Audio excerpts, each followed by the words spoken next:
Anyway, by the way, Pastor Glenn po pala. Pastor Glenn, ako po yung binigyan ng Diyos na pagkakataon na manguna ng gawain dyan. Asawa ko, miracle baby namin. Ulit ito, miracle baby namin. Bakit? Hindi nagkaanak, pero sumampalataya kay Jesus. Lumabas siya. Baog, pero dahil sa panalangin, pakikipag-usap, pananampalataya, lumabas siya. Wala pong imposible sa Diyos. Naniniwala po ba kayo kay Jesus? Kaya ano po religion po pala nila? Okay po, parehas po tayo. Ikaw din sis, Roman Katolika, parehas po tayo. Pero hindi po natin pag-uusapan yung religion po. Ang pag-uusapan po natin kung gaano kabuti si Jesus sa buhay natin. Sa akin, 20 years na nagme-maintenance ng gamot, pinagaling. Tinanggal yung maintenance. Mabuti ba si Lord? Hindi. Mabuti. Hindi nagkaanak, nagkaroon ng anak. Mabuti ba siya? Hindi. Dating adik, dating babaero, dating lasinggero. Mukha ba? Totoo po yan. Dati yung buhay ko ganyan. Nabago yung buhay ko. Mabuti ba si Diyos? Si Lord? Mabuti, di ba? Kaya kung bakit namin ginagawa ito para i-share yung kabutihan ni Jesus. Ginagawa lang tayo. Hallelujah. Anong pangalan mo sis? Trixie po. Trixie. Parang nung sinabing babaero ako. Parang hindi makapaniwala. Noon yun yung wala pa sa Panginoon. Sister Trixie. Pamangkin Kasi ko, wala pang Trixie tao. pangalan. Ikaw sis? Arian. Sister Arian. O yung may-ari ng bahay namin. Arian ang pangalan. O hindi ko makakalimutan. Nakakalimutan na kasi. Kaya mahal po kayo ni Jesus sa makatuwid. No? Uupo lang ako. Ang kabutihan ng Panginoon ay hindi nagtatapos sa lugar ng San Marino sa Lawag. Ang kabutihan ng Diyos ay nais niyang ipadama hanggang sa buong mundo. No? Sa buong mundo. Kaya nga, isa yan sa patotoo ko kung bakit kami porsigilo sa paglilingkod. Dahil naranasan talaga namin mismo yung kabutihan ng Panginoon. Alam niyo po ba kung saan ako pinagaling? Sa sakit karamdaman ko 20 years, 50-50 ako nasa ospital. Pag 50-50 ba, anong pakaramdam? Dito flight na. Isang perma na lang, ano? Good to go na, no? Kaya yun yung aking buhay nung araw, kapatid. Sa totoo lang. Hindi ako makapagsalita, pero at the back of my mind, nagsasalita ako. Sabi ko, Lord, bigyan mo ako ng chance mabuhay. Lalabas akong malakas. Lalabas ako na sa lugar na ito na buhay. Pangako ko, ipapagamit ko yung buhay ko sa iyo. Kinabukasan kapatid, lumabas ako. Hindi lang lumabas, pinagaling, wala na maintenance ng gamot. Baka meron kang kilala, nag-maintenance ng gamot. Meron siya kailangan. Nag-maintenance na. Kaya yun yung ginawa ng ating pong Panginoon sa buhay ko. Kaya salamat, hanggang ngayon, buhay pa rin yung aking pangako sa Panginoon. Hindi ko pa rin binibitawan. Bakit? Kapag ang Diyos nangako, tutuparin niya. Ang tao kapag nangako, dapat tuparin niya rin sa Panginoon. Kaya mga kapatid, mahal kayo ng Panginoon. Sabi ng John chapter 3 verse 16, gayon na lamang ang pag-ibig ng Diyos sa sanlibutan. Kaya ibinigay niya ang kanyang bugtong na anak, kaya brother niya hawakan mo. Upang ang sino mong sumampalataya hindi mo pahamak, kundi magkaroon ng buhay na walang hanggan. Kung bakit itong dala-dala ko kasi hindi ko na mabasa yung mga maliit na letter doon sa Biblia mismo. At katunayan mga kapatid, amen. Alam ko may mga Biblia kayo, wala? Tama ba? May Biblia ba kayo? Meron. Basahin po ninyo. Basahin niyo siya. Sapagkat yan po ang pag-ibig ng Diyos sa mga tao sa mundo. Binigyan niya ang kanyang buto na anak upang mas nasa para sa kanyang mapangama ko yung parang buto. Pagpalagi ng Diyos sa kanyang mga salita. Ano ibig sabihin dyan, kapatid? Ang ibig po sabihin, basta lang nabasa yan, hindi po. Merong nais na ipadama ang Diyos, ipaabot sa inyo. Amen. Ang nais ng Diyos hindi mapahamak ang inyong isang kaluluwa. Yes. At ayaw ng Diyos na mapahamak ang tao. Ang problema, ang tao ang nangangarap ng kapahamakan niya. Pero ang Diyos nangangarap ang kapahamakan. Hindi, nangangarap na iligtas. Ikaw, Sister Arian, Sister Trixie, nais ng Diyos na iligtas ka. Payag po ba kayo?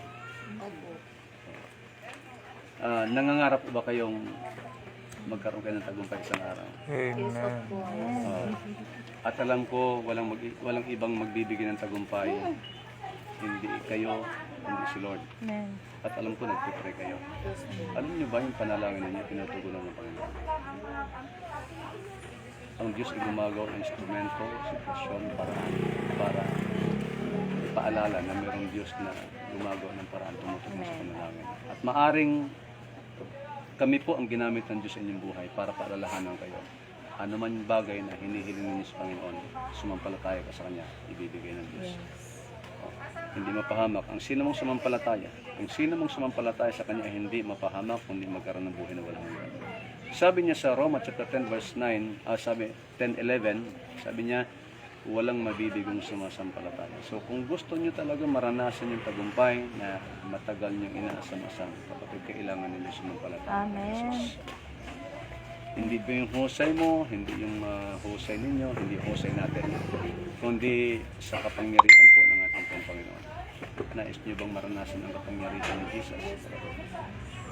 Manalangin po kami, mga kapatid. Manalangin kami na bilang pagtanggap sa ating pong Panginoon. Hindi po relihiyon ang tatanggapin ninyo. Bagamat mahalaga ang relihiyon para makilala ninyo ang tunay na Diyos. Pero ang kaligtasan talaga ay hindi sa pamamagitan ng relihiyon. Hindi assurance ang relihiyon. Katoliko ka, ligtas ka na. Ganon din sa amin. Hindi ibig sabihin, member na kami ng GKMCC, pangalan ng church, ay ligtas na kami. Ano yung magliligtas sa amin? Ang pananampalataya pa rin, no? Sa ating pong Panginoon. Kaya nais ko pong alukin kayo ng kaligtasan, kapatid, na libre. Walang bayad, ha? Ang kondisyon ng Panginoon, tanggapin ninyo siya mula sa puso. Hindi lang sa bibig, kundi sa puso. Bakit? Alam ng Diyos kung yan ay galing sa bibig lang o galing sa puso. Kaya tayo po manalangin, tanggapin ano man ang babanggitin ko, sumunod po kayo. Okay lang po ba, Sister Sister Patrick? Pwede pa tayong kumikit ngayong umaga? Manalangin tayo. Banggitin po ninyo yung mga labi ganitong panalangin. Panginoon, marami pong salamat sa mga salita Maraming salamat sa mga na aking napakinggan ngayong umaga. Inaamin ko po, Panginoon, ako'y makasalanan. Patawarin niyo po ako. At pinagsisihan ko na po ang lahat ng ito. Mula nung ako'y nagkaisip hanggang sa kasalukuyan. At ngayong umaga, Panginoon, ako po'y nagdidesisyon na papasukin ka sa aking puso bilang Panginoon at sariling tagapagligtas ng aking nag-iisang kaluluwa. Magmula ngayon, ako po'y maglilingkod sa inyo, Panginoon. Ako'y susunod sa inyo. At dalangin ko rin naman, itala mo ang aking pangalan sa aklat ng buhay. Marami pong salamat sa kapatawaran sa lahat ng aking kasalanan. Ito po ang aking dalangin sa pangalan ng Jesus. Amen. Salamat sa inyong buhay. Kapatid, yan ay hindi simpleng panalangin. Panalangin pagtanggap ninyo kay Jesus yan. Ito ang sabi ng John chapter 1 verse 12. Ang sino mang tumanggap at nanalig sa Kanya, tinanggap, ibig sabihin, binanggit ninyo siya ang Panginoon ng buhay ninyo. Ang sino mang tumanggap at nanalig sa Kanya, ay binibigyan niya ng karapatang maging anak ng Diyos. Diba? Ang sarap maging anak ng Diyos. Buhay namin, ang salita ng Diyos, bilang anak ng Diyos, nasa inyo po ang karapatan ninyo. Kami binigyan ng karapatan ng Diyos, at yung karapatan na yung binigay din sa inyo ng Diyos. Parehas tayo may karapatan. Kaya karapatan ninyong humiling sa Panginoon ng mga bagay na nais ninyong hilingin. Dahil hindi kayo ang pumili sa Diyos, kayo ang pinili ng Panginoon. Amen. Tama po ba? Kaya mga kapatid, you have the right to claim, you have the right to declare, nasa inyong authority. Ang kailangan lang, mamuhay tayo sa salita ng Panginoon. Yung salita na ating napakinggan ngayong umaga, huwag natin kalimutan sa puso po natin. Lakaran po natin. Darating si Jesus, malapit ni Sister Arya. Sister Patrick, darating si Jesus. Naniniwala ka ba ang dating niya? Preparation ang kailangan. Pasko, malapit na dumating. Ano ginagawa ng tao? Nag-prepare. Yung pagbabalik ni Lord. Yung pagbabalik ni Lord, dapat higit na siya magpe-prepare. Yun ang pinaka-ultimate preparation na dapat gawin ng tao. Hindi yung Pasko, hindi yung bagong taon, kundi yung muling pagbabalik ng ating pong Panginoon.